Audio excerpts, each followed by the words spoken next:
નમસ્કાર મિત્રો, આજના વિડીયોમાં આપણે વાત કરશું કે કયા લોકોએ પપૈયું ન ખાવું જોઈએ અને શું વધુ પડતું પપૈયું ખાવાથી કોઈ નુકસાન થાય છે ખરું, અને ડાયાબિટીસના દર્દીઓએ પપૈયું ખાવું જોઈએ કે ન ખાવું જોઈએ, અને કાચું પપૈયું ખાવાથી ફાયદો થાય છે કે નહીં થાય કે નહીં થતો, અને આપણે આપણા આહારમાં પપૈયાનો કેટલો સમાવેશ કરી શકીએ, અને પપૈયું ખાવાની સાચી રીત કઈ છે અને પપૈયું ખાવાનો યોગ્ય સમય કયો છે તેના વિશે આપણે વિસ્તૃતમાં વાત કરશું. તો તમે મારો વિડીયો છેલ્લે સુધી જોજો. મિત્રો, અત્યારની વાત કરીએ તો અત્યારે શિયાળાની ઋતુમાં સ્વાસ્થ્ય માટે અનેક પડકારો લઈને આવે છે. મિત્રો, નીચા તાપમાન અને સૂર્યપ્રકાશના અભાવને કારણે આપણી રોગ પ્રતિકારક શક્તિ નબળી પડી જાય છે, અને એના લીધે આપણા શરીરમાં અનેક રોગો થવાનો ખતરો વધી જાય છે. મિત્રો, આવી સ્થિતિમાં આપણે રોગ પ્રતિકારક શક્તિ વધારવા માટે આપણા આહારમાં થોડો ફેરફાર કરવાની જરૂર છે, અને આપણે આપણા આહારમાં ફળો અને શાકભાજીનો વિશેષ સમાવેશ કરવો પડશે. મિત્રો, વાત કરીએ તો આજકાલ આખા વર્ષ દરમિયાન લગભગ તમામ ફળો બજારમાં તમને સરળતાથી મળી રહે છે. મિત્રો, આવી સ્થિતિમાં કેટલાક લોકો સમજી શકતા નથી કે કઈ સિઝનમાં કયું ફળ ખાવું જોઈએ. મિત્રો, આ ફળોમાંથી એક ફળ છે પપૈયું, જેના વિશે એવી માન્યતા છે કે શિયાળામાં પપૈયું ન ખાવું જોઈએ. તેનો ખાવાનો યોગ્ય સમય ઉનાળાની ઋતુ જ છે. તો મિત્રો, આજના વિડીયોમાં આપણે પપૈયા વિશે વાત કરશું, અને પપૈયું આપણા સ્વાસ્થ્ય માટે કેટલું ફાયદાકારક છે તથા કયા લોકોએ પપૈયું ખાવાનું ટાળવું જોઈએ તેના વિશે આપણે વાત કરવાના છીએ. એ પહેલાં આપણે પપૈયામાં કયા પોષક તત્વો હોય છે તેની આપણે જો થોડી વાત કરી લઈએ તો મિત્રો, પપૈયાને પોષક તત્વોનું પાવર હાઉસ કહેવામાં આવે છે. મિત્રો, પપૈયા એ એવા ફળોમાંથી એક છે જે વિટામિન સી થી ભરપૂર છે. આ સિવાય તેમાં કેલ્શિયમ, વિટામિન્સ, કાર્બોહાઈડ્રેટ્સ, ફાઇબર અને પોટેશિયમ સહિત ઘણા પોષક તત્વો હોય છે. મિત્રો, તમને વાત કરું તો 145 ગ્રામ પપૈયામાં કેટલા પોષક તત્વો હોય છે, તો તેની અંદર વાત કરું તો એનર્જી 62 કિલો કેલરી હોય છે, ફાઇબર 2.5 ગ્રામ હોય છે, કાર્બોહાઈડ્રેટ 16 ગ્રામ હોય છે, સુગર 11 ગ્રામ હોય છે, સોડિયમ વિશે વાત કરીએ તો તેમાં 11.6 મિલીગ્રામ હોય છે, પોટેશિયમ મિત્રો ખૂબ જ સરસ માત્રામાં હોય છે અને તે 263.9 મિલીગ્રામ હોય છે, અને વિટામિન સી એ 88.3 મિલીગ્રામ હોય છે. મિત્રો, વાત કરીએ તો સામાન્ય રીતે લોકો પપૈયાને ઠંડા સ્વભાવનું ફળ માને છે. આ જ કારણ છે કે તેઓ શિયાળામાં તેને ખાવાનું ટાળે છે, પરંતુ સત્ય એ છે કે પપૈયાની પ્રકૃતિ ગરમ છે અને તે ઠંડા હવામાનમાં પણ ખાઈ શકાય છે. તેને રોજ ખાવાથી ઘણી બીમારીઓ દૂર રહે છે.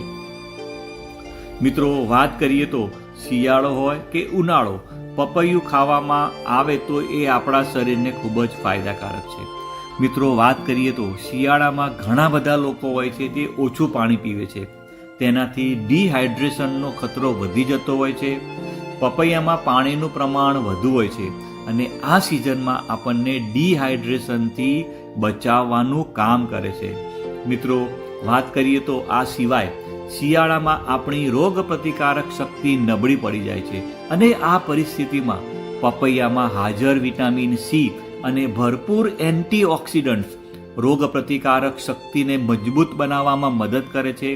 તેનાથી વાયરલ ઇન્ફેક્શન અને જે ઋતુ બદલાવાની સાથે જે રોગો થતા હોય છે ને તેની સામે આપણા શરીરને લડવાની ક્ષમતા આપે છે.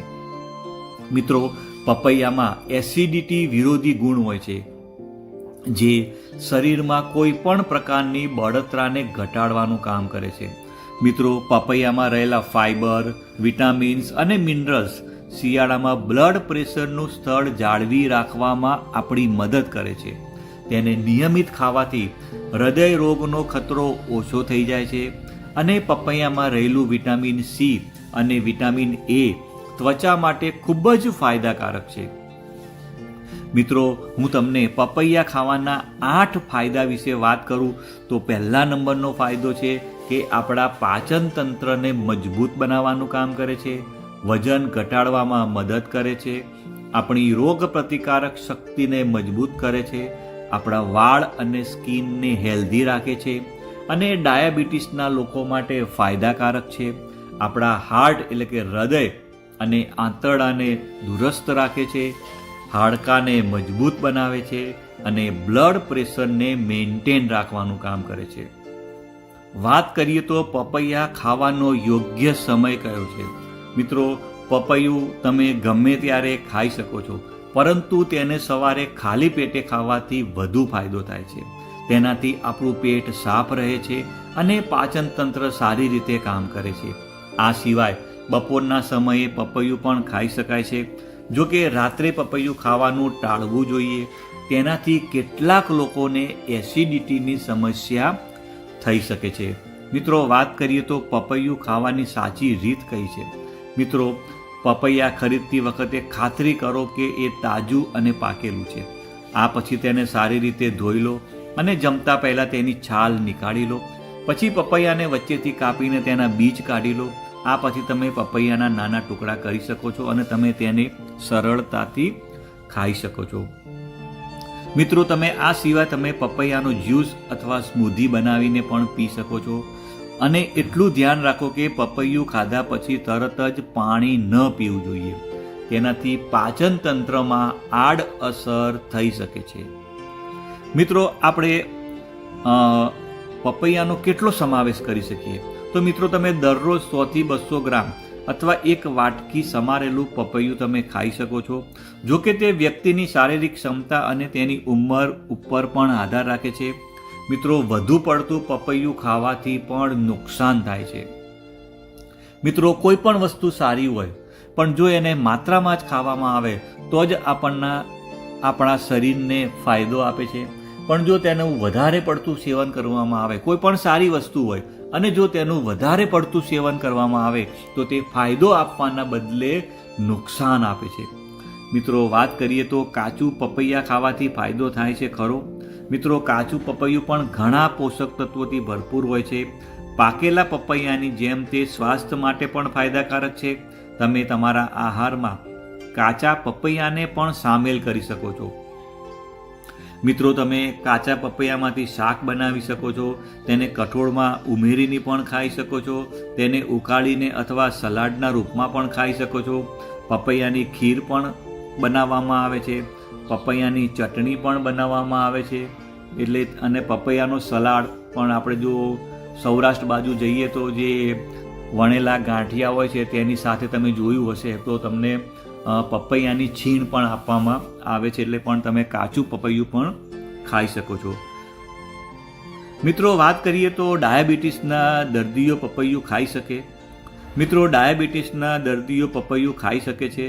પપૈયામાં ગ્લાયસેમિક ઇન્ડેક્સ ઓછો હોય છે, તેથી તે બ્લડ શુગરને ઝડપથી વધારતું નથી. પણ એકવાર તમારે તમારા ડૉક્ટરની સલાહ લેવી આવશ્યક છે. મિત્રો, વાત કરીએ તો વધુ પડતું પપૈયું ખાવાથી નુકસાન થાય ખરું? મિત્રો, પપૈયા ખાવાના ઘણા ફાયદા છે, પરંતુ તેના કેટલાક સંભવિત ગેરફાયદા પણ હોઈ શકે છે, જેને તમારે ધ્યાનમાં રાખવા જરૂરી છે. કેટલાક લોકોને વધુ પડતું પપૈયું ખાવાથી ત્વચા પર ફોલ્લીઓ અથવા ખંજવાળ જેવી સ્કિનની એલર્જી પણ થઈ શકે છે. પપૈયામાં રહેલા ફાઇબરને કારણે વધુ પડતું પપૈયું ખાવાથી પાચન તંત્રને નુકસાન પણ થઈ શકે છે. હૃદય રોગથી પીડિત લોકોને પપૈયું વધુ ખાવાથી પણ નુકસાન થઈ શકે છે. જો તમને કોઈ પણ પ્રકારનો હેલ્થ પ્રોબ્લેમ હોય તો તમારે ડૉક્ટરની સલાહ વગર પપૈયું ખાવું જોઈએ નહીં. મિત્રો, કયા લોકોએ પપૈયું ન ખાવું જોઈએ તેની વાત કરીએ તો મિત્રો, સગર્ભા સ્ત્રીઓ અને જે લોકોને ઝાડા, લૂઝ મોશન અને પેટના ઇન્ફેક્શનની તકલીફ હોય એ લોકોએ પપૈયું ન ખાવું જોઈએ. મિત્રો, મને વિશ્વાસ છે કે આ વિડીયોના માધ્યમથી તમે કંઈક નવું શીખ્યા હશો અને જો તમને મારો વિડીયો સારો લાગ્યો હોય તો લાઈક કરવાનું ભૂલતા નહીં અને બીજા મિત્રોને શેર પણ કરજો. આવજો મિત્રો, બાય બાય, આવજો.